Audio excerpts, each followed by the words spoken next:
Well, welcome everyone. We're so glad to have you here tonight. As we meet online this evening, we are all zooming in from communities from across Ontario. I am zooming in from my home near the town of Durham in Grey County, situated on Saugeen Treaty 45.5 territory. So we want to acknowledge the traditional territory of the Anishinaabeg Nation, the people of the three fires known as Ojibwe, Ottawa, and Potawatomi nations, and further give thanks to the Chippewas of Saugeen and the Chippewas of Nawash, now known as the Saugeen Ojibwe Nation, as the traditional keepers of this land. Well, welcome and thank you all for joining us this evening. My name is Beth Hamilton. My pronouns are she, her, and I am your host this evening.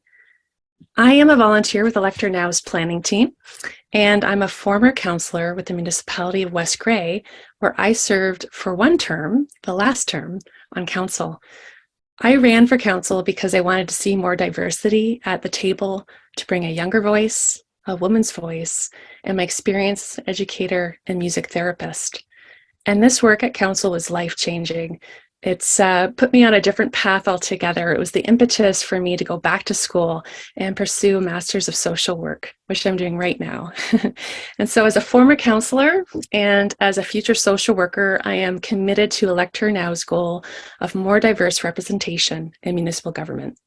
It is such a pleasure to be here with you tonight for what's going to be a dynamic and informative conversation with three incredible women. Tonight marks the beginning of a three-part spring learning series, Finding My Place, My Balance, and My Confidence.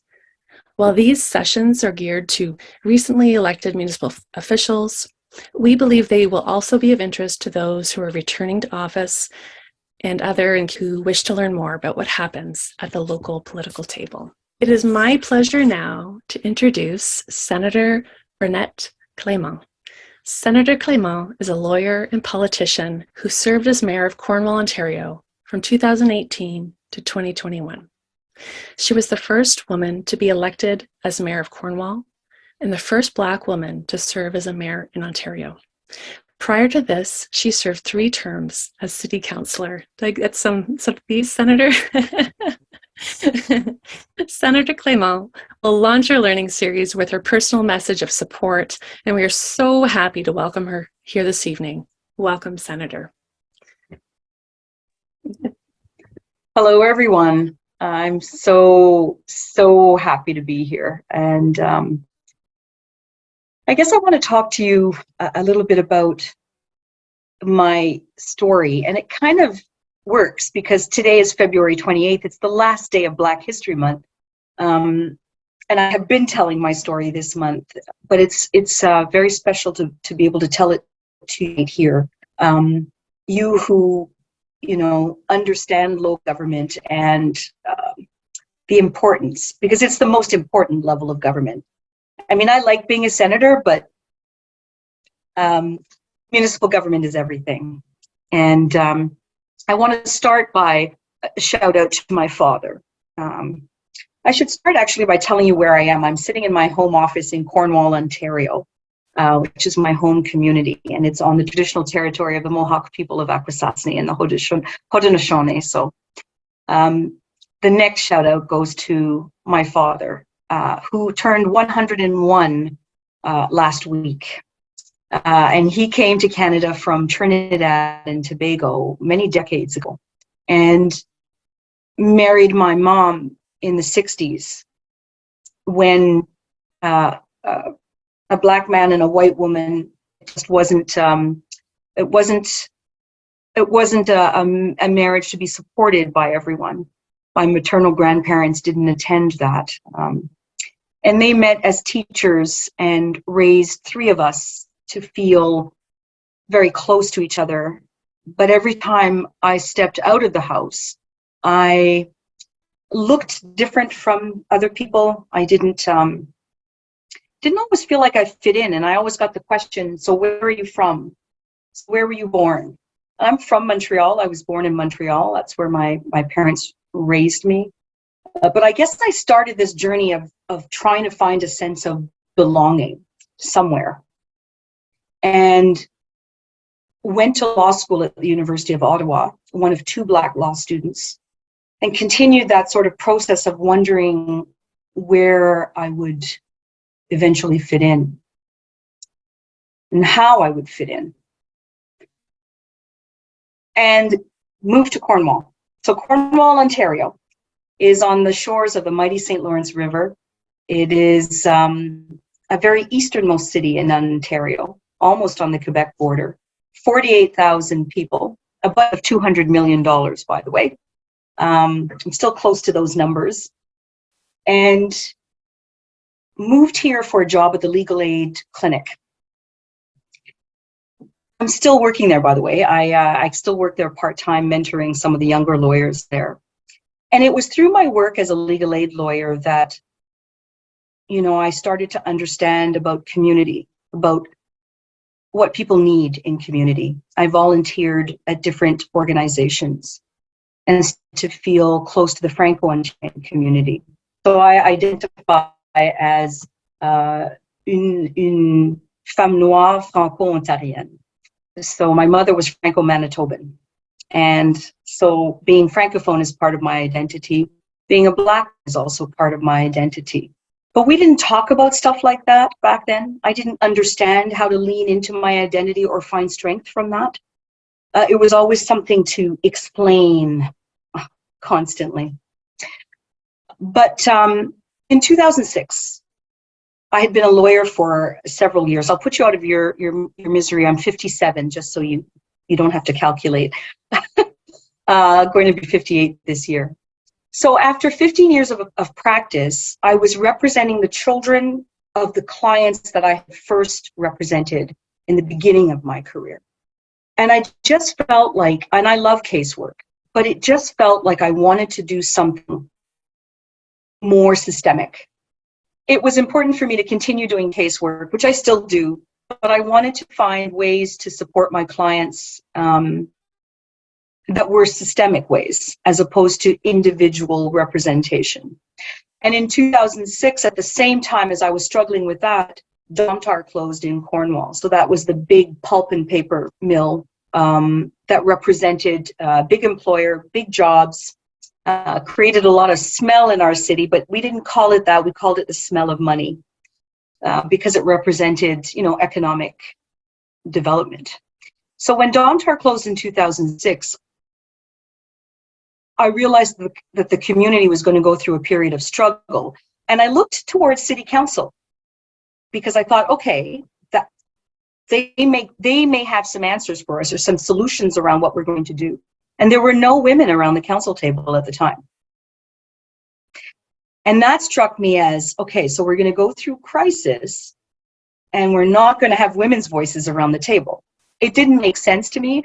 But still then I didn't think of running for office because I'm not from a family of lawyers or politicians I never pictured myself as a city councillor or as a mayor or as a senator for that matter. I didn't see people that looked like me in those roles. And so it just never occurred to me, even though I'm bilingual and I love to talk and, you know, I have certain skills that I could bring to the table. It just didn't occur to me. And it took another woman who's currently a councillor in her fourth term at the council table, Councillor Elaine McDonald, to say to me then, I'm going to run for office. So why don't you too? And she asked me a number of times. It took a while to convince me. And so she convinced other women to run. So in 2006, there were several of us running for the first time ever. We had never run before for a seat around the council table. And we meet during the campaign at Tim Hortons and compare notes. And when our male competitors would come in, they'd see us and go, but you guys are running against each other. Why is it that you're meeting and talking? But our answer was always the same. It was like, well, women do things differently in terms of how we, you know, approach campaigns, approach roles, and that's okay. So Councillor Elaine and myself were elected in 2006, and I served 3 terms as a city councillor and loved it and hated it because it was the hardest but most fascinating, most connecting thing I've ever done in my career. And it renewed my interest in my legal career. It renewed my interest in a lot of other things. And that's what municipal council means to me. It sort of propelled me in different and new directions. And came a time where I was turning 40, where I was a bit frustrated with my legal career, and it just amplified all of the things that I was doing. In 2017, I was the replacement mayor for a brief month when the mayor was on vacation. And Cornwall housed 300 Haitian asylum seekers. You know that that's a topic that's currently in the news, but Roxham Road has been open for a number of years. And Cornwall has housed asylum seekers before. And in 2017, I was there to welcome them. They were staying at a conference center. And I went to welcome them on behalf of the city. And they took me aside after that, and they said, "The acting mayor of this town looks like us." And it struck me that representation matters, that it matters to me, but it matters to others. And so the following year is when I ran for mayor in 2018. And when I ran for mayor, they counseled me not to talk about the fact that I might be the first woman mayor or the first Black woman mayor in Ontario. People around me just suggested that I do a traditional municipal campaign. So I did. I loved it and hated it at times, but it remains the most huge honor ever to be mayor of the city of Cornwall. And when I was appointed to the Senate in 2021, the Prime Minister makes the appointment personally. So he actually calls you and says, "You've been appointed." And he asked me, so what do you think? Are you happy? No, I'm sad, because you can't be an elected person and an appointed person at the same time. So I had to resign immediately as mayor before being appointed to the Senate. We have a new mayor now, Mayor Justin Towndale. He's wonderful. A new council. There are 3 women on council, and they came in, by the way, 1, 2, 3 top vote getters. And there's a Black male city councillor. The mayor is a person of color, Justin Towndale. So I'm not saying that's related to any particular thing. I'm just saying that if people see themselves in those roles, and if they feel supported, then they can do it. When I'm in the Senate, I love to talk about municipal issues and the importance of using municipalities as partners in every planning aspect. So I am very proud to be able to speak to you tonight, and I look forward to this conversation. Thank you so very much, Senator Clement. And Senator, how would you like me to address you this evening? Please call me Bernadette. Bernadette. Thank you, Bernadette. Thank you. Oh my goodness. I'm reflecting on everything that you've shared and those leadership roles that you just kept stepping up. And this idea that, to see it, to be it. And you've been that for others who are following in your footsteps. And you also spoke of how you were approached by another woman to encourage you to run for council, and more than one time, right? And so that we can all do that in our own communities, be out encouraging more women to run. Wow. I'd now like to introduce, we have 2 other participants this evening. We have Kate Leatherbarrow, one of the founders of Municipal Campaign School and a newly elected councillor in Woodstock, Ontario. That deserves a silent applause too, Kate. And we're also joined by Debi Wilcox, award-winning executive life and leadership coach, author, and speaker. Debi is a professional registered parliamentarian and has delivered training for many municipal councils, including mine when I was on council, Debi. So before we begin our question and answer time together, we'd love to hear a little bit more about yourselves. So let's start with Kate, and then we'll move on to Debi. Thank you, Kate. Thanks, Beth. And my face is already sore from smiling. So, Bernadette, that was a very inspiring introduction, and I'm very happy to be on this call tonight. So, I'm Kate Leatherbarrow. As Beth said, I'm a newly elected in the city of Woodstock. Really excited about my new role, and I think we surpassed the 100-day mark roughly a week and a half ago. So a lot of people are asking, how am I enjoying it? And I really, really enjoy it.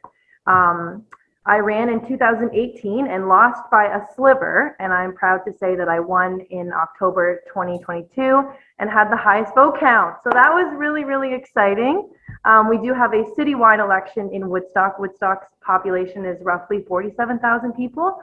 So did, pound the pavement, knock on doors, and similar to what Bernadette said, what got me involved was I'm a small business owner, I have a young family, and I just didn't see myself around the council table. It wasn't so much that I didn't specifically see women or younger women, I didn't feel that my voice or inspiration, it was there. And my grandmother would say, we make our own good times. And I just naturally fell into the role. I was a delegation and brought a petition and kind of kept nipping at the heels and just, kept my ear to the ground and stayed involved in the community. So the ironic part was in one of the first few meetings, it was kind of a quiet celebration for myself, but it was December and a specific date that I was once a delegation 5 years ago. I also passed my first notice of motion with the support from my peers. So nevertheless, to say I'm really excited to be here and to share anything I can and to learn a lot as well with everyone on the call. So thanks. So I'm Debi Wilcox. I'm a professional registered parliamentarian. I actually spent close to 40 years in local government, 9 in the upper tier and the rest in the local government. And when I retired, I started training councils and training staff. I wrote the election manuals in 2018 and 2022 for the municipal clerks. I was also on the board of the International Institute of Municipal Clerks, which was representing Canada, which was amazing. I actually became a parliamentarian because of a marathon council meeting. It started at 7 p.m. and ended at 5 a.m. And I went, I have to fix this. There has to be some rules. And there was double-digit recorded votes. And I went, okay, I've got to change this. And so I became a parliamentarian, and I like to work with councils and certainly women who are running for election. I like to support them and give you the tools and help you be the best at what you do in council. Because as Bernadette said and Kate said, local government is the heart of government. It is where I always say, you got to vote local, because that's where you're going to make a difference in your community. So I'm really honored to be a part of this and looking forward to hopefully answering some really good questions. Amazing, amazing. We're so lucky to be together. So tonight it's informal. It's a conversation among our women in our panel tonight. That's how I'd like you to pretend like we're all in my big living room together and just enjoying each other's company and all the life experience that we bring to the table. So tonight our guests are answering many of the questions that we received in advance of this meeting. Again, should our audience members, if you have any questions, please pop those into the chat. Look for the person named Ask Me. That's one of our volunteers, Megan, who will be receiving your questions. And if we have time at the end of the evening, we hope to get to those questions. So we have divided these questions that we received in advance. We've divided them amongst ourselves. And I think I'll get the ball rolling with the first question that we received ahead of time. And I think I will volley this one over to Debi. So Debi, the question is, upper tier versus lower tier, who does what? How does the upper tier work with other levels of government? And how do I stay in my lane? It's a big question, Debi. That's a big question. And you know what? It's probably one of the first questions I get asked when I'm working with women who are first starting in government, not just women, just anyone newly elected. The first thing I say is you have to first get the Ontario Councillor's Guide put out by the province. It is a great tool, and it explains complicated things in a really good, easy way. It's downloadable. But the other thing I'll say that you have to understand that everything that you do in government is done through the Municipal Act. So local government, upper tier. So I spent 9 years at upper tier and I spent over 25 years in the local level. I went to the upper tier because as a single parent, I couldn't work evenings. So for me, that's why I made the move to the upper tiers so that I could be home at night with my kids. But it turned out to be, the building was right beside the local government. So it wasn't a move or anything. I just had to do a different sidewalk. But it was the importance of understanding. That's when I really got an understanding of the upper tier. So the upper tier, I always say, it's kind of the bigger issues that you handle in the upper tier. So you're looking at, your paramedic services, your social housing, your affordable housing, your public health. Through the pandemic, it was done through the public health. Some police, like where I was in the region of Durham, mostly with my work, the police is with the region of Durham. Sometimes it's with OPP. So there is going to be some differences, but it's the bigger areas that are handled by the upper tier. Your local tier is going to be the heart of the things, your parks and recreation, your libraries, your animal services. Oh, and I had animal services and bylaw enforcement under my portfolio. And believe me, those are probably the two areas that local councillors spend a lot of work on. The property standards, those type of things. Water is usually handled with the upper tier. Tax collection is done through the lower tier. As far as staying in your lane, it is really just take the time to look at the Municipal Act. And of course, there's all different other pieces of legislation that tie into that. The fire chief is managed by the Fire Protection Act. There's the building code, there's different acts, but the Municipal Act is what puts out the rules and responsibilities for your role as a councillor. And you can look at the legislation really easily online with the province has e-laws, E-LAWS. You can get every tool you want, and it's always updated. So that is the best resource for you. I hope I covered that. Probably Bernadette may be better as far as the federal, provincial, the working together. All the layers. I may volley it over there. Well, I love e-laws, by the way. I love that you brought that up. It's my favorite resource. E-laws is amazing. Everything's there, always updated. You're exactly right. So in Cornwall, we police, the paramedics, and then we meet with county council for the Stormont, Dundas, and Glengarry area. And what I'd say from a public perspective and the stay in your lane piece, people want to see all elected officials working together. Mm-hmm. They want to see that. They don't want silos. They don't want to see arguments between Cornwall City Council and County Council. It's very frustrating. And so a lot of times when I was a councillor, but also when I was a mayor, the reach out to County Council, the networking with them during the pandemic, we worked closely together. And that reassures the public. And so sometimes you don't want to stay in your lane so much as be reaching out as much as possible and to be visibly meeting and working with the different levels of government, particularly the municipal ones. Mm-hmm.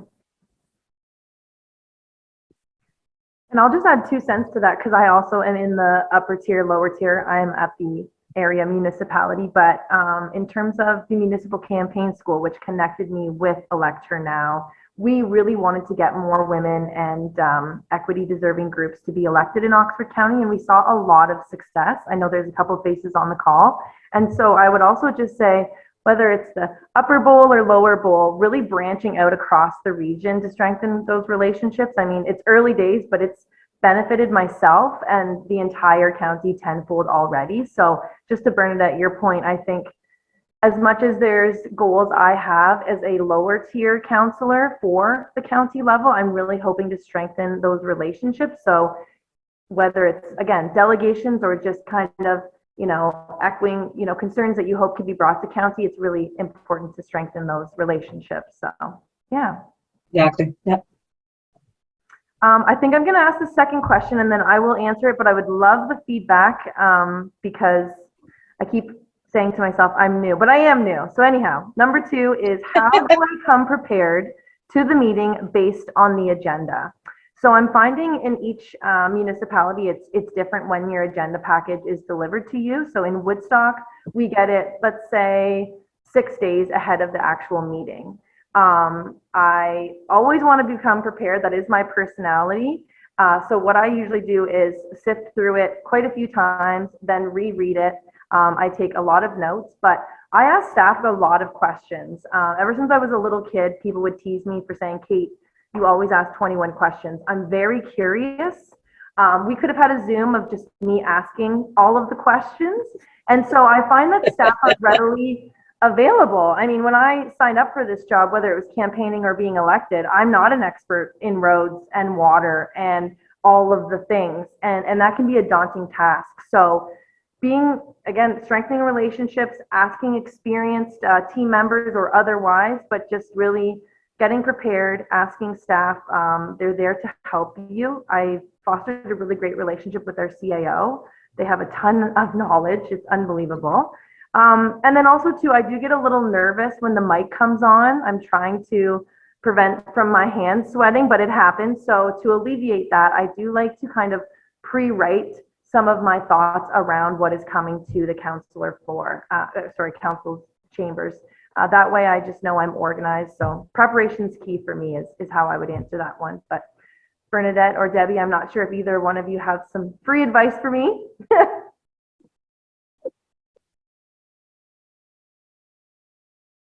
Sure. We get our agenda in Cornwall not 6 days ahead, unfortunately. Our council meetings are Monday evenings, and we would often get the agenda the Thursday before.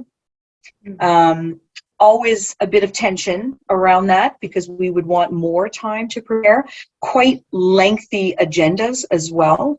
You know, a $200 million budget is pretty decent and requires a lot of attention. Kate, I'm like you.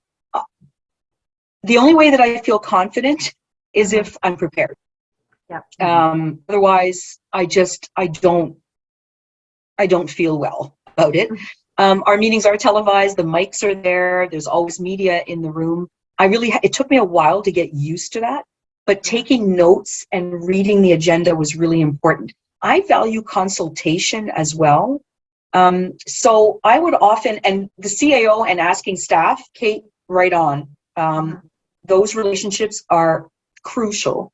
But I would often also branch out to my networks in community, or if a particular topic involved community members, for example, if it related to a park or an issue around a park, and I happen to know some residents that live there, or sometimes I just go knock on a couple of doors and consult and just take a couple of hours to do that, because that would also help humanize things a little bit and give a perspective from an elector or a resident perspective. So yeah, if I had time, I would often consult as well. Yeah. I might add, Kate, too, that it's really resonating what you've shared, and Bernadette too. I was very much, I'm an introverted person, so I do much better if I can think it through and jot down my notes. As you know, as a counselor, you're always improvising on camera, publicly, permanently, forever on YouTube. But we get used to that, right? So you come in with your strategy and your notes, and you're prepared to improvise in the moment. We all do. So that really resonates with me too, and that would make me feel my most confident. And I would just add, building on what Bernadette was speaking of about connecting with community is, and Kate and Bernadette, I think you do this quite a bit, is through social media, sharing the agenda package with community through social media, and sharing a few bullet points of here's some things that are speaking to me that I want to bring to your attention. And sometimes that would be an invitation to community to engage with the agenda, but also engage with me and say, oh, hey, what is that item on the agenda? And I'd like to talk to you about that. So that was another helpful way I would prepare as well. Yeah, very good point. Social media is really crucial. Yeah. Can't add much to that. It's preparation. And when I train any new members of council, it's prepare. Even at one of the most experienced mayors that I worked with, I still prepared as the clerk a script for the meeting, so that he know if this motion came up or this motion came up, it was preparation, and he would meet with me beforehand, and we would make sure that we had the meeting going well. We knew that, or I would say I'd met with a counselor, they'll have some questions on this area, make sure, you look for them, but it is preparation. Read the agenda. I had one council meeting where the Wi-Fi crashed, and it was because 70% of the councillors downloaded their agenda at the meeting. So as a staff member, that's when I went, we need some training here that you need to be prepared. Now, they were all very experienced and, probably knew the issues off, but it was like, it's preparation. Preparation is key. And it also, you don't lose your train of thought when you're in the meeting, because you want to ask these questions. You've got them all prepared, and it just makes for a really effective meeting. Mm-hmm. Okay. I hope you don't mind me as a parliamentarian asking the next question, because I've trained a lot of counselors this last time, and this is probably one of the most common questions I get asked is, what's the right way or the protocol to ask a question in a meeting? If someone has been recognized by the chair, when can I ask a question? And if you're a new counselor, it's that it's like, can I ask a question? And I can tell you, they're like this, and it is timing, and this is where your preparation is going to come in handy as well. And if you're really nervous, speak to the mayor beforehand, or the warden or the reeve, whoever's, and just say, I'm going to have some questions on this. If you see me have a deer in the headlight look, just make sure you prompt me, because everybody understands being, new. But timing of the questions, when you're in the discussion part, first of all, you have to be recognized by the chair. The chair is the presiding officer, so they're going to govern I always say the chair is really a psychologist and referee, because they're just, and yes, it's like, if you have a bad chair, your meeting's going to go sideways. I always say the chair has to be confident in their role. So you ask the question through the chair, because they're the presiding officer. That's the protocol. And usually, a lot of members of council, or the chairs, will do a round robin where they make sure every member of council has the opportunity to speak. And they'll usually, in your procedure bylaw, there'll be a time limit. But once the chair has called the vote and put it out, that's not the time to be putting your hand up to ask questions, because that's the time when the vote's going to be taken. And if you are not comfortable, or you feel that staff haven't provided the right information, then that's your opportunity during the discussion. Just say, could we refer this matter to staff or defer it to another meeting to get more information? Do not feel you have to make that decision that night if you don't have all the information. Now, I train staff on writing really good reports, and that's what I say. You think of every question a member of council could possibly ask, and you want to put it succinctly in that report to make it easier for them. I could go on forever. It's so interesting to learn, even, I don't know if the phrase is on the back end, but to hear how you train staff too, right? Because even going through some of these, we've had a few agendas that are 500 plus pages, and the reports, I think, are beautiful, and there's so much information, yet I still find myself asking a question. But that's really valuable information, Debi.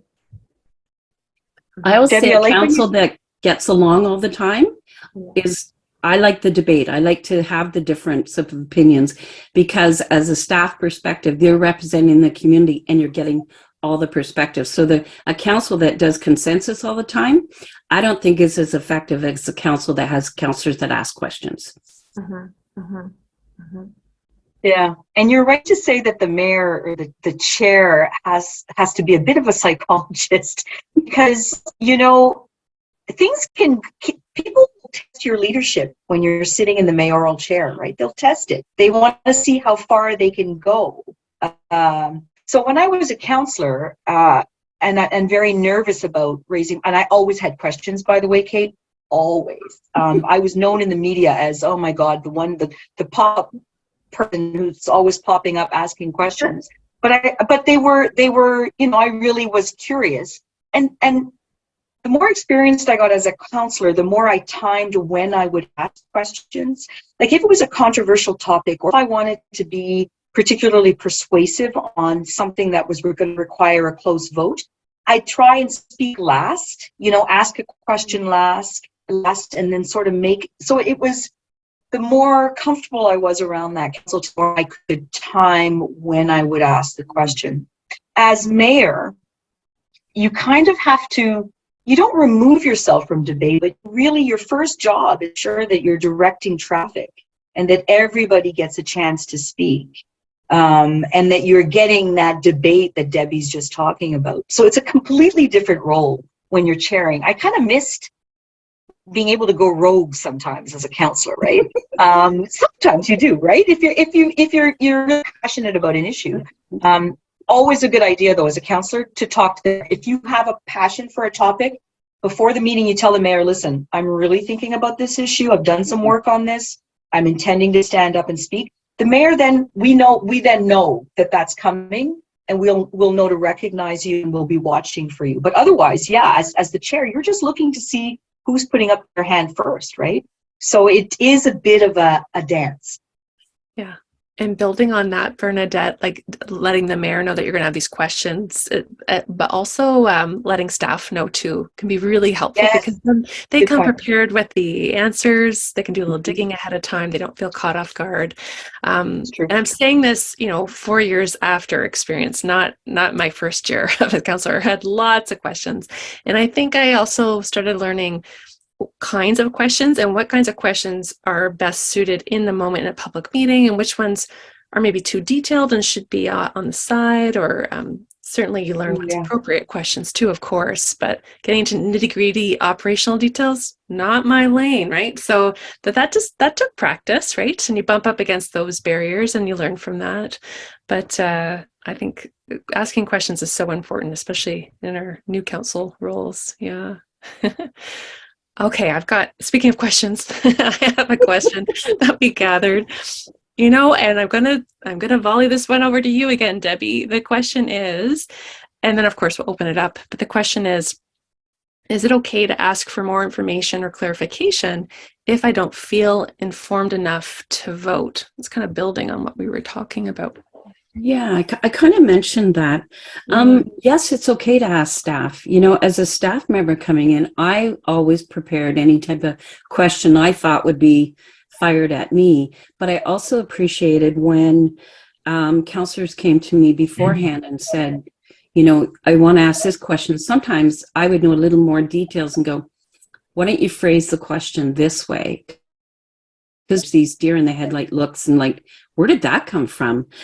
But, you know, as I said before, if you're during the debate and you feel as a member of council that you don't have all the information to make that decision, because they're crucial decisions. And I've seen councils make decisions at council that probably should have gone back to a referred report or got more information on it. I've seen that. And then you backtrack going, oh, we're going to have to reconsider that because like we didn't have all the information. So, you know, once the debate's done, and if you feel as a member of council that you don't have all the information, then you put that deferral, or some municipalities call it deferral, some call it referral. You put that motion on the floor and hope you get support.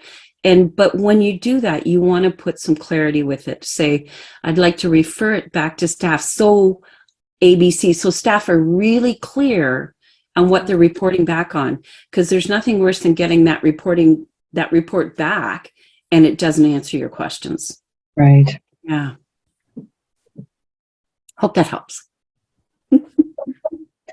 Have you had motions made motions to defer?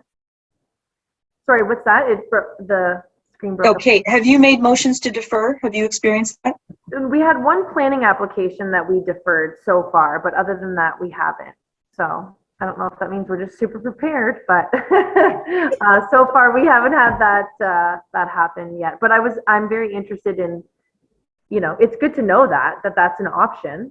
Mm-hmm. So yeah, I'm sure I'll be contacting Debbie hopefully after this to see if I can gain some more tools from her toolbox as well too. The one staff report that I had referred back, I think it was 5 or 6 times, was election signs. And I just finally went, Oh, I never put this in a report, but I put council decision required because I did not know what they wanted. And you know, make up your minds. but that's a good point. Clarity, clarity, clarity. And sometimes it's kind of painful to watch a council meeting where the councillors are going around the table and they can't figure out what they need. It's very frustrating for staff. Yeah. Mm-hmm. And to this point, talking about staff, you know, we've had some conversations in Oxford County for newly elected officials of just creating motions, you know, going to your clerks or whomever. And would you say that the more description of what you want or the more information provided to staff is the best option for everyone? I think so. If you give staff really clear direction, then if you're getting that report, or even if they're helping you write the notice of motion, then you know that you're keeping within the realms of that request or that information required. So, Yeah, the clerk can be your best friend, eh? Like, I mean, and the clerk is busy. The day of the council meeting, the clerk is busy, but the clerk would prefer to have motions properly drafted than have it be a mess, right? It's a lot. So that's why staff wants to help, right? Yeah. And connecting with your CAO as well, right? When you're crafting those motions. Yeah. Absolutely. Absolutely. Wow. Do we have another question? Oh, I do. And this is neat. So, how do I stop or pause a meeting when I think someone is speaking out of line or getting sidetracked? And when do I say point of privilege versus point of order? That's a really good question. And I could take it from as a parliamentarian from 2 aspects. One, if you're the chair or if you're a member. And I always say, no, your point of privilege, that is health, safety, comfort of the room. That's what a point of privilege is. Point of personal privilege is if it's affecting you. So, you know, if you've got health or safety concern, then you do point of personal privilege. Now, point of order is when, you know, you think a rule's been broken or the procedures aren't quite going the way you want them to go. And my advice is if you are a member of council and you see the meeting, and I know some of you had my training where I put this is what you do if things get digressed. This is where, don't be afraid. You always have to be recognized by the chair. So that's the one thing. You can't just stand up or put your hand up and start speaking. That's the presiding officer manages everything. And that's correct protocol. So you'd get the attention of the chair and go, point of order. Could we stay on track? Just something very polite instead of centering out the member of council going, okay, Councillor ABC is going like way off the mark. No, just say point of order. Could we get the meeting back on track? You know, or if it's getting on too long, that's where you call the question, which, you know, but again, you've been recognized by the chair, call the question. Well, then the chair has to determine whether they're going to stop or continue the debate, but you as a council make that decision. And so but a point of order can be appealed with the chair, you know, if you don't agree with it. But those are 2 of the point of privilege and point of order. Point of order is a good one to learn because that's really where you can just, point of order could be, could I have that motion even clarified? You know, right. Point of order. Could I understand what motion is on the floor, especially if you've got these hybrid electronic meetings? Sometimes it's hard to follow what exactly is on the floor, what motion is on the floor. So don't be afraid to say that. Point of order. Could I have clarity on what we're voting? Mm-hmm. Yeah. That's great advice, Debbie. And I got to say, the first time I said point of order, my heart started racing because I'm like, I'm speaking out of turn and how will I find the right words for it? And it took a lot of courage, but the more you practice, it does get easier. Yeah. And it's, you know, those procedural bylaws to help the meeting run smoothly for everyone, for citizens, for staff, for council. And so, and as a council, we're all responsible for upholding those rules that we all agreed to, right? So I do want to, excuse me, we did get a question in the chat excuse me, that's in keeping with what we've been speaking of. And so I'm building on what we're speaking of. The question is from Barbara. Thank you, Barbara. To the options of deferring referring motions, if a member uses this repeatedly, is there a point of paralysis by analysis? So maybe I'll bring that to you first. There could be, but that's the role of your chair. The chair's going to be wanting to know, provide clarity. And if it happens a lot, that's when council's just not going to support that decision. So you want to use it with measure. You don't want to use it all the time, but it can cause paralysis. But that's the role of your mayor. That's the role of the chair of the meeting to keep that meeting going. Mm-hmm. That's an interesting, all these questions have been really great. I wore both hats, right? Mayor and councillor, and it's a completely different role. The public doesn't like, by the way, motions to defer. I think they sometimes think council meetings should be like an episode of Law and Order where boom, boom, and then everybody just moves on. But it's not like that, right? So sometimes you do have to defer to get more information, but it can be something to manage. And if there were too many, I would sometimes say to the councillors, hey, councillors, are you talking to each other between council meetings? Because that would help, right? Like you can't, sometimes I'd have meetings where everyone would show up. They may have read their package, but they didn't talk to each other. Yeah. And so it creates a very choppy meeting to manage. And so I would often, especially when there was sort of a paralysis setting in, I would often encourage council members to speak to each other between council meetings, because that could help try and break free from some log jams. Mm-hmm. And don't you think, Bernadette, as you were mayor through COVID, and it was my first term through COVID, that really impeded our ability to connect as councillors and with each other, right? It was terrible. You did 2 terms. If you led during a pandemic, Beth, that counts as 2 terms. So don't call yourself a 1-term councillor. Yeah, that's a 2-term. Building relationship, which is everything always when you want to be effective, especially as a team or as a group, as a council group. It was very difficult to have those conversations, and it did slow things down in terms of how much we could get done as a council. Mm-hmm. Mm-hmm. Thank you, Bernadette. I have another question. I love these questions coming from our audience. Keep them coming. Jen asks, building on what we're talking about here, if you have a delegation that is going on and on, would that be a point of order or call question to wrap it up and move on? How do we handle a delegation that's going on and on? Debi. Well, first of all, your procedure bylaw should have a very clear timeline. Delegations, the standard was 10 minutes. The standard now is 5 minutes. If it's, and I, as the clerk, would time it. And if they're going over, the mayor would get a sticky note in the front of his desk, or her. I had female mayors too. Just say, time's up. But that's the importance of the mayor prepping the delegations before the meetings start. Just be aware you have 5 minutes. We will time your meeting.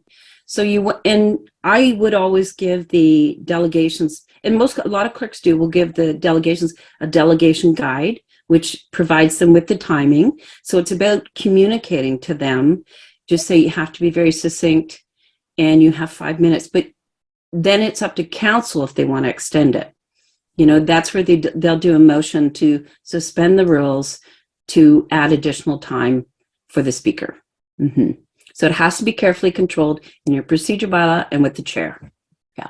Mm-hmm. Thank you. But at the same time, you still don't want members of council to feel restricted. You want to still make it an open environment for them to be able to come and speak. Yes. But they're there to present their opinions, comments. It's not a debate back and forth with council. Yeah. Debi, would you say that your procedure bylaw can be your best friend? I always say your procedure bylaw should be your last resort. Okay. I'm quite different than some parliamentarians. No, that's okay. If you are using your procedure bylaw all the time, then you are not communicating as a body.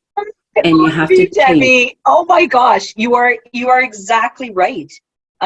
If I was chairing and there were points of order or there were references to the procedural bylaw, it was on. I felt like, okay, I've lost control of the meeting, or I've lost control of the communication that I'm having with my counselors.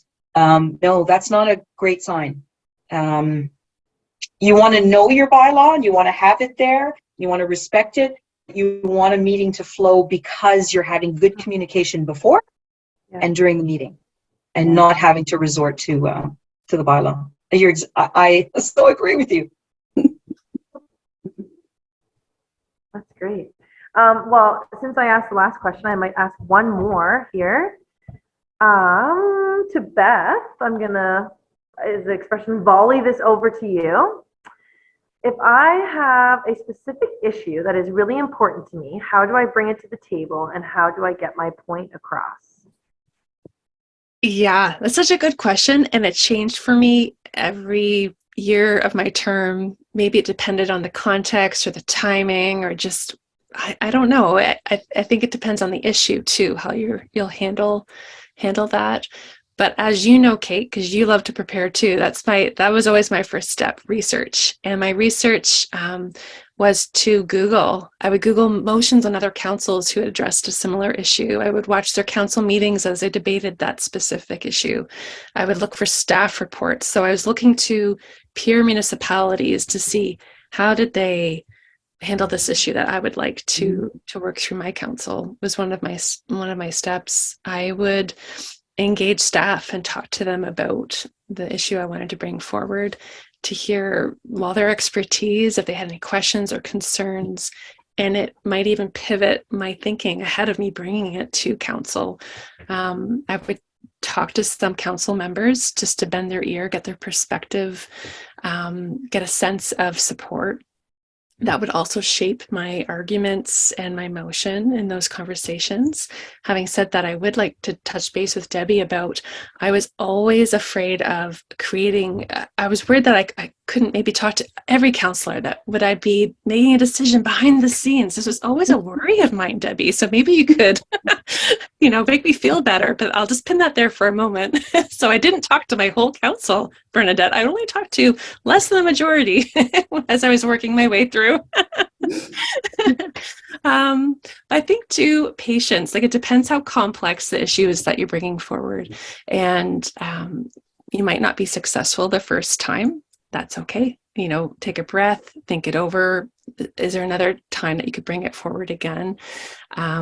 Your issue might require resources and funding and staffing. So now maybe it's a budget item, maybe too. So, and as we know, I knew government took its time before I got into government, but boy, did I really figure that out as I was in government.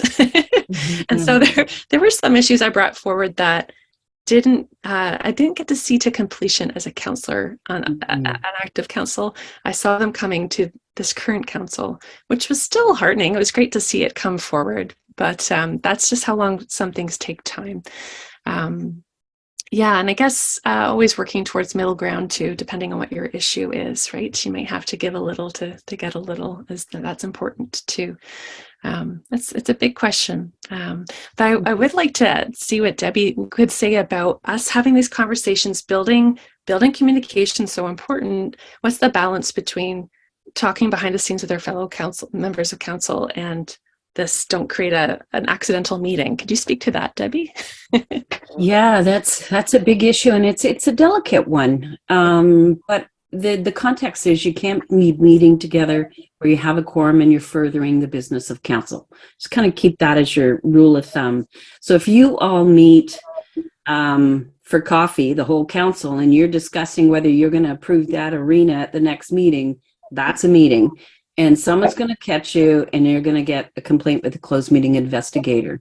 So it's just being, the one-on-ones, but if you still have to build your relationships, so there's a fine line, but it's just don't meet together where you have quorum and you're furthering the business of council. Yeah. So Debi, if I could follow up, and this was something I was always hesitant to do, so I never did, but to call each member of council and say, do I have your support?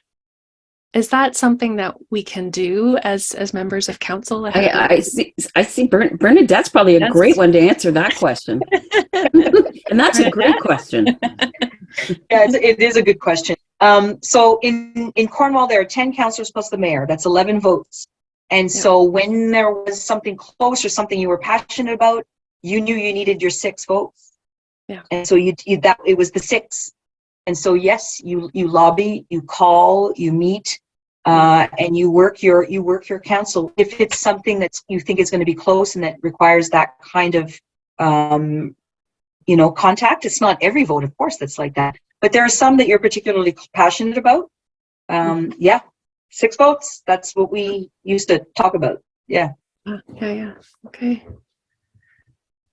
I think there'd be a lot of first-time counselors that would share in that, Beth, of I can't call anybody. I have to wait for the meeting. So that'll be a social media post is don't break the rules, but you can, build relationships with your peers. Yeah. Yeah, you can. Yeah. I didn't do any of that in my first year, Kate. Just I know. I didn't defer anything. I didn't do a point of order. First year, I was just. Yeah. I can't believe I'm sitting here. First year, the entire year. You're way ahead of me. Oh, true. I've got a question here, and this one, boy, I keep feeling them over to Debi, but of course we'll open it up for everyone. But the question is, what types of questions might you not want to ask in a public forum, like a council meeting? That's a really good question. And this is where you're going to have the preparation before. That's where you're prepping your questions is you want to avoid anything of a confidential nature, right? So if you've had a closed session and closed meeting, and someone asked me the question the other day, what is in camera mean? In camera means in private, and it's a Latin word. And it just simply means in private. So I had that question asked at and then on. You want to avoid being critical of staff, because that to the public, as what Bernadette was saying before, is when you're critical of other members of council, like why did you vote that way? Things like that, that's not good to bring up those types of questions, because it reflects on the image of the council, reflects on the image of the municipality. And we all know those municipalities that are not getting along because they're in the paper. And those aren't the things you want to make sure the questions relate to the issue at hand. And you've got to be cautious that you're not going to be bringing up questions that may have legal ramifications. So if you are uncertain, then that's where you're going to go to your CAO, or you're going to go to the mayor to say, could I ask this question under other business? And they're going to go, no, not at all, not appropriate. Because there's as we talked at the beginning, the Municipal Act is your governing document. It also states in there when you go into closed session, what items go into closed matter. Because when the Municipal Act was rewritten a while ago, it was based on the premise of being open, accountable, transparent. So the rule of thumb is the majority of everything should be done in an open session. But there are times when you have to go in closed session, and whether it's a legal matter or a staff matter or health and safety, anything that's of a confidential nature, those are things you don't bring up in the closed session or in the open session. Mm-hmm. Yeah. Mm-hmm. Hopefully I captured everything there. Yeah. You did. Absolutely. Thanks, Debi. Legal, confidential, and embarrassing people by asking a question. It never, and unfortunately when that happens, the media picks up on those, as you said, Debi, and it's not good. It's not good. No. One of the, following up on that, one of the questions was, if I have a question outside of a council meeting, do I need to CC the entire council? This, as the clerk, is where I always made sure there was a policy in place, so it was really clear for members of council. But that's not always the case. It's a best to adjust that question through the CIO first, or the appropriate staff member. Some CIOs prefer the questions to be directed to them first, before all the individual staff. you're going to have to feel that way out because every municipality is a little different that way. When you're looking at replying all emails, if it's an invitation to an event, yes, maybe. We in some of the municipalities I worked in we had very clear when it was a reply to all.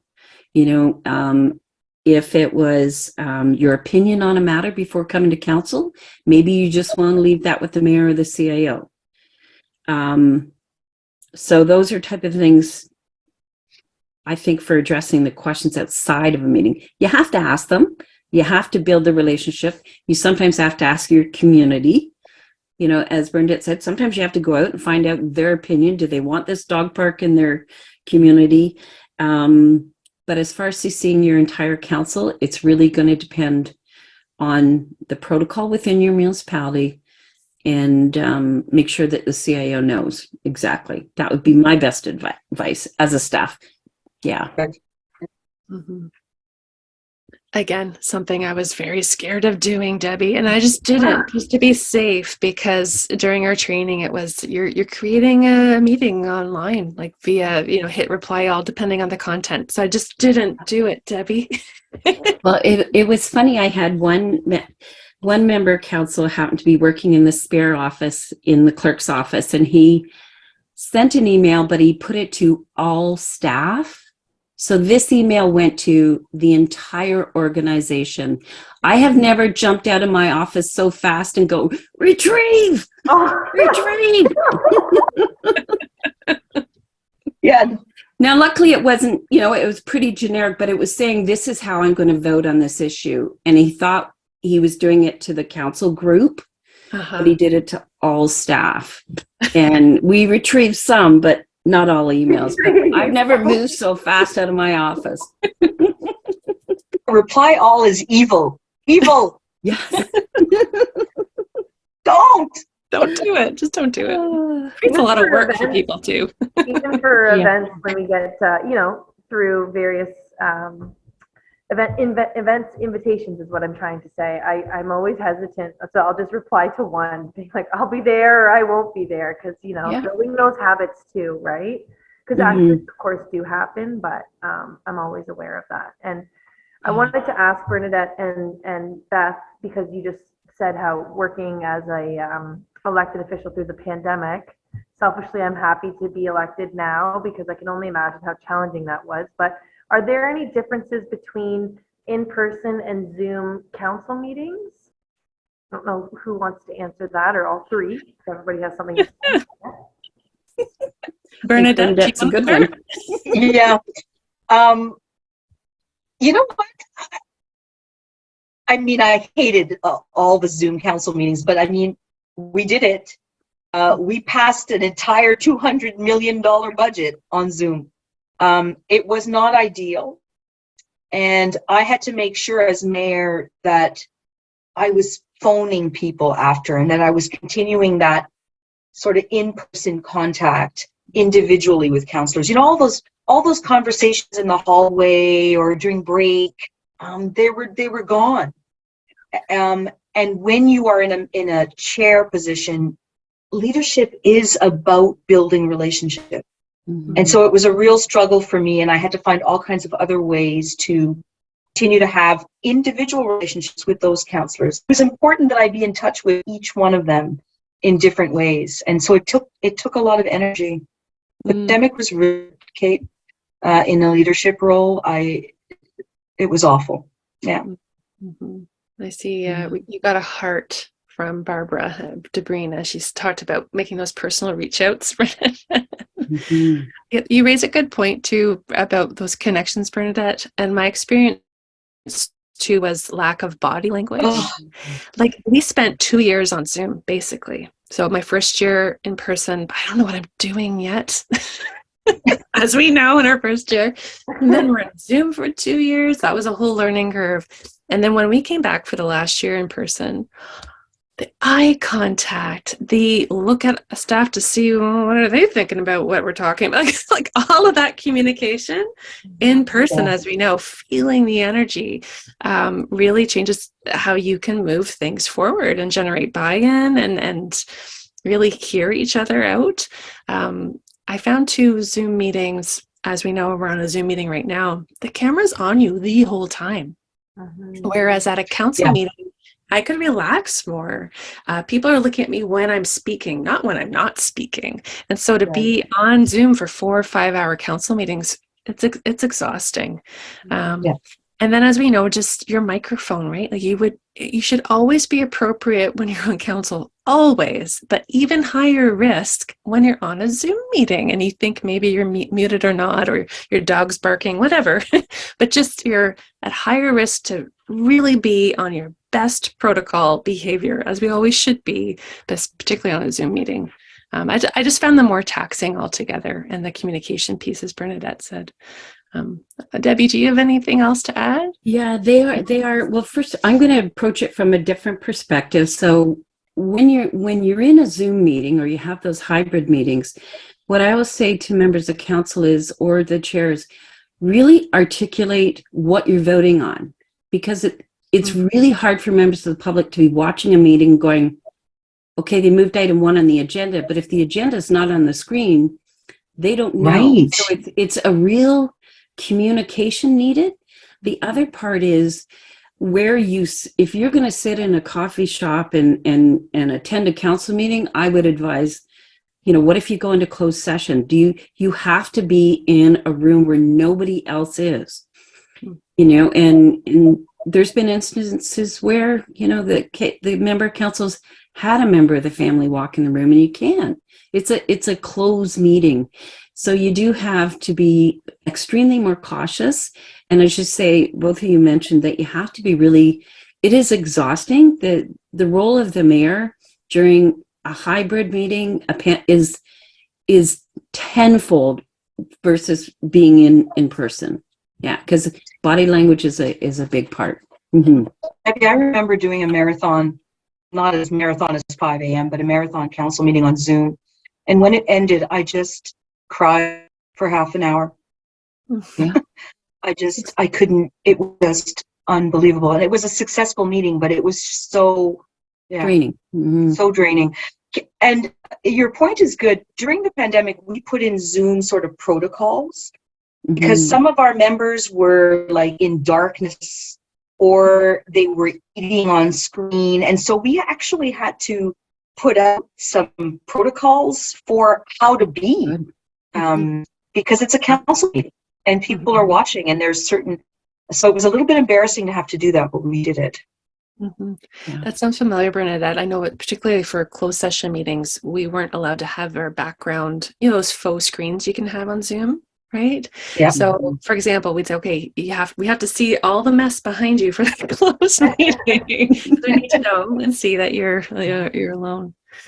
I am looking at the time, and it has just flown by. We have gotten through all the questions that we received ahead of time, and thanks to everyone who participated in that way.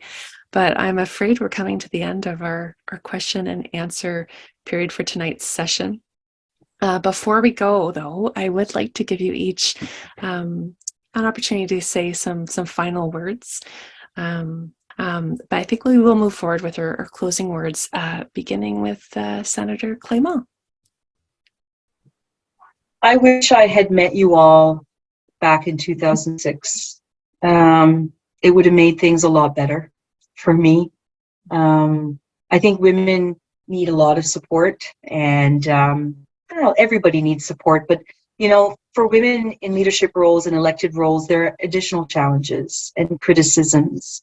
And I just think the work that you're doing is fantastic. I was just thrilled to meet you last fall and thrilled to see the work that you were doing leading up to the municipal election. So I just want to say thank you, merci, Nyawa. Just keep doing what you're doing. It gives me such hope. Well, thank you for the lovely evening. I guess my closing remarks would be similar to what Bernadette is saying, is that support is really, really important. I feel so privileged not only to have a loving family at home, but I have some very strong relationships. One of my dearest friends is now a deputy mayor, and you just can't talk to anybody about this stuff, right? I mean, it's really important to have the support.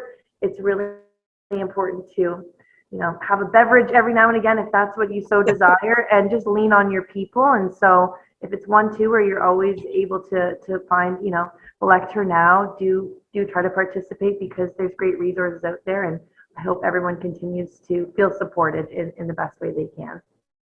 And thank you for having me. This was great.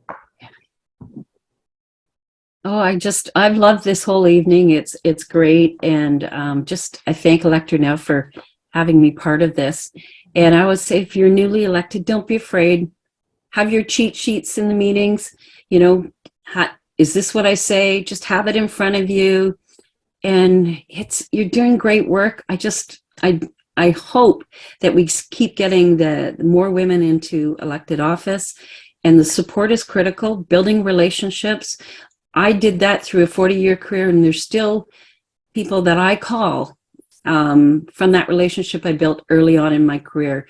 And I was fortunate that I had a female manager who guided me through my career, and I've worked with some amazing female politicians. Mm-hmm. So thank you. Thank you, everyone. I think we should cue the silent applause. Yes. Or you can send your reactions, your hearts, and your thumbs up. Oh, it's been so enjoyable sharing this time with you, Kate and Debbie and Bernadette. So thank you for coming. Thank you to everyone for attending this evening. I'd also like to thank all the volunteers behind this learning series. We've got a learning series working group and lots of volunteers who've been helping to bring this evening together and behind the scenes this evening. Elect Her Now. Elect Her Now is a community volunteer organization. We're committed to more diverse representation at the municipal level. We are working hard to break down barriers for all interested people to participate in this level of government, whether it is an elected official or in support of others who serve. Some questions received may not have been answered this evening, as the topic is being covered in one of our next 2 sessions. So don't forget to join us for the next 2 sessions on Tuesday, March 28th, 7 p.m., Finding My Balance. We will cover the balancing act, public life versus private time, the role of leader versus constituent representative, and working with fellow elected officials and staff. And on Tuesday, April 25th, also at 7 p.m., Finding My Confidence will offer tips on resources, gaining experience and comfort, personal development, and future ambitions. So thank you everyone again for coming out tonight. We hope to see you back online Tuesday, March 28th, and we wish you good night. Thank you so much. Thanks, everybody. Merci. Bye. Bye-bye. Merci. Thank you.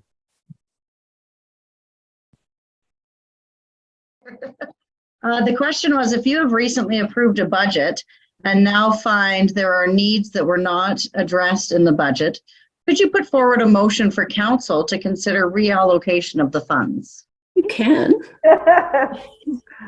Be mad. You can't. If you're going to reallocate, you got to be very clear when you're going in to reallocate funds from one to another. And I think probably that Barbara and Carol probably answer that a little better than I can. But once that budget was set, you should really stick to that. Mm-hmm. I agree. However, usually it's understood that things can come up throughout a year. And there sometimes is a bit of flexibility between budget lines that staff, if the justification makes sense and if it's explained well, because the last thing you want to do is give the impression that, gee, can't council make up their minds? Like, well, we just decided. But extenuating circumstances or new information always comes. And being able to make the right decisions at the right time with the right information is a process. It's not a concrete one budget determination. It is an unfolding process that happens. And I think that's a normal part of accountability and financial responsibility that councils do. That was amazing. Oh, That was an amazing answer. Well, and if I could add, there's no perfect information and things do arise. Oftentimes, I think it goes back to, Debi, you made the comment about building relationships, and so did Senator Clement, about building those relationships with staff, having those conversations in advance of the meeting, getting your questions asked. I know if there was something that came up that I was aware of, oftentimes, staff will bring staff reports mid-year. The boiler broke, or the pandemic was a good one. Through everybody's budget, right? That's when if you have healthy reserves, you can look for opportunities, or there have been times where staff have come and said, we're going to redirect funds to the road we were going to pave because this one failed through the spring. Mm-hmm. So if you know of something as a counselor and you're thinking, do you think this is of value? Should we move forward on this? And oftentimes they will initiate the conversation, so it doesn't look like council is throwing things willy-nilly out there after the budget has been approved. And I think it goes to those relationships and having those conversations